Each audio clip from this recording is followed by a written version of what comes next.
Planet Bumi adalah satu-satunya planet yang kita ketahui memiliki kehidupan. Sampai saat ini, belum ditemukan planet lain yang mendukung kehidupan di tata surya maupun di bintang lain. Bumi adalah tempat kita berpijak dan rumah bagi makhluk hidup. Tentunya, makhluk hidup yang kita kenal seperti manusia, hewan, tumbuhan, jamur, dan mikroorganisme.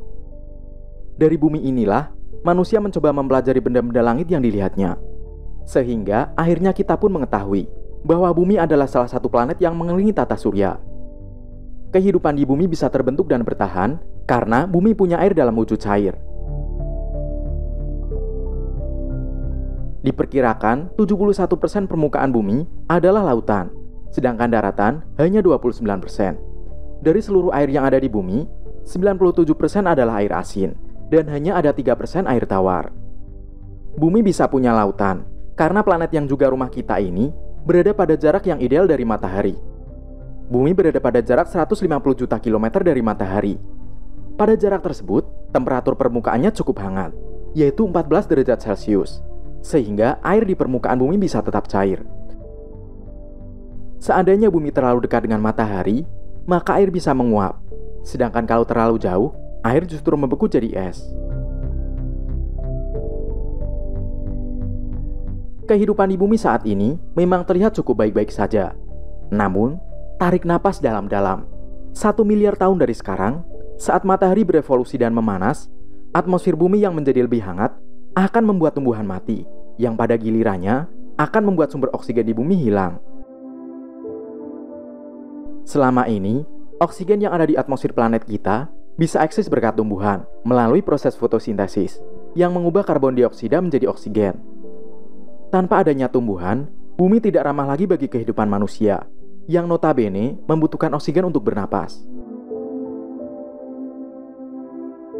Kazumi Ozaki dari Universitas Tokyo dan Christopher Reinhardt dari Georgia Technology yang baru-baru ini membuat model sistem iklim, kemudian biologi dan geologi bumi untuk menyempurnakan pemahaman para ilmuwan tentang kondisi atmosfer bumi di masa depan. Penelitian Ozaki dan Reinhardt yang diterbitkan di jurnal Nature Geoscience pada 1 Maret 2021 kemarin merupakan bagian dari program NASA yang disebut Nexus for Exoplanet System Science. Program ini sebenarnya bertujuan untuk mengeksplorasi dan menilai kelayak hunian planet-planet ekstrasurya.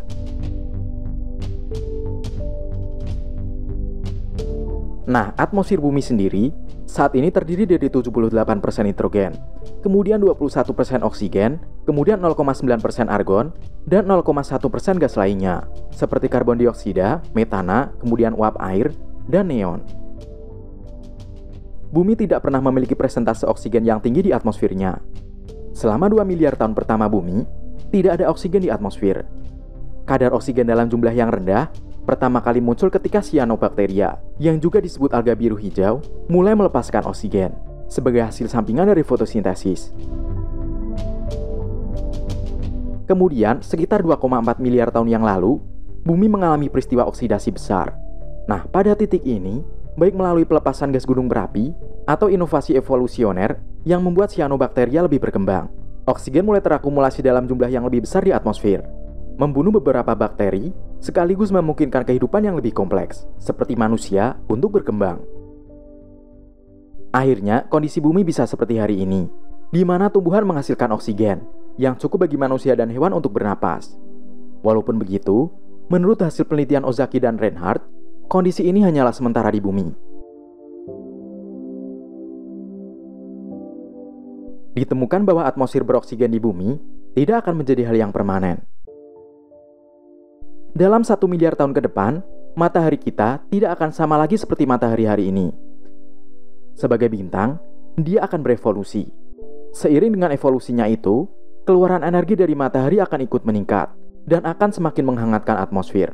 Nah, pada titik ini, karbon dioksida akan bereaksi terhadap peningkatan suhu dengan cara terpecah. Kadar karbon dioksida akan menurun, sampai organisme dan tumbuhan fotosintesis yang mengandalkan karbon dioksida untuk hidup dengan cara yang sama seperti kita, bergantung pada oksigen untuk hidup, tidak dapat lagi bertahan.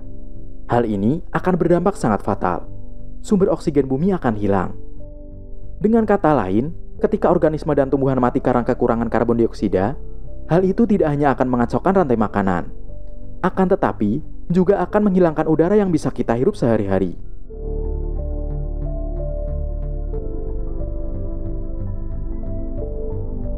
Walaupun akhir dari hilangnya oksigen masih 1 miliar tahun lagi, ketika penipisan oksigen mulai terjadi, fenomena tersebut akan terjadi dengan sangat cepat.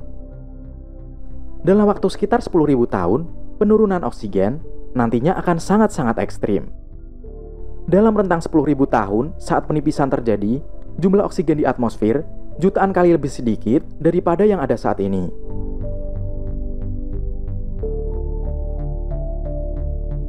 Peristiwa deoksigenasi di masa depan akan bertepatan dengan peningkatan metana, sehingga tingkat metana sekitar 10.000 kali lebih banyak daripada yang ada di atmosfer saat ini. Pergeseran ini akan terjadi terlalu cepat untuk adaptasi di biosfer. Dengan begitu, lapisan ozon yang terbuat dari oksigen akan lenyap, dan sinar ultraviolet serta panas matahari akan membuat seluruh air di bumi menguap. Pada titik itu, seluruh bentuk kehidupan, kecuali bakteri anaerobik dan primitif, akan lenyap. Bumi akan kembali ke masa purbanya dulu, ketika bentuk kehidupan tidak sekompleks sekarang. Masa depan akan terlihat seperti masa lalu, seolah-olah waktu berjalan mundur.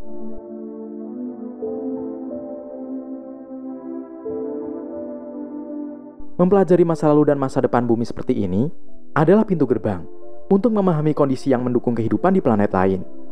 Kehadiran oksigen merupakan faktor penting dalam menentukan apakah kehidupan mungkin ada di sebuah planet. Namun, seperti yang kita lihat dengan bumi, planet yang tidak memiliki oksigen pun kemungkinan mampu mendukung kehidupan di masa depan atau masa lalunya.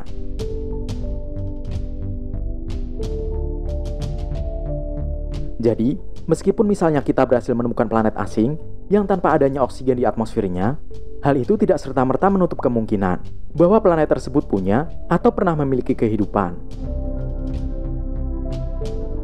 Nah, gimana video kali ini? Apakah menarik? Menurut kalian, gimana penelitian yang dilakukan Kazumi Ozaki ini?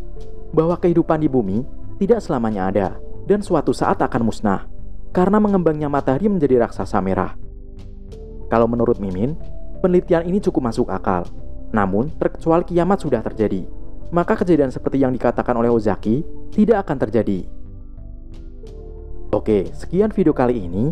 Semoga bermanfaat dan menambah wawasan astronomi kalian. Nantikan video astronomi lainnya hanya di Ilmunesia. Makasih, dan salam astronomi.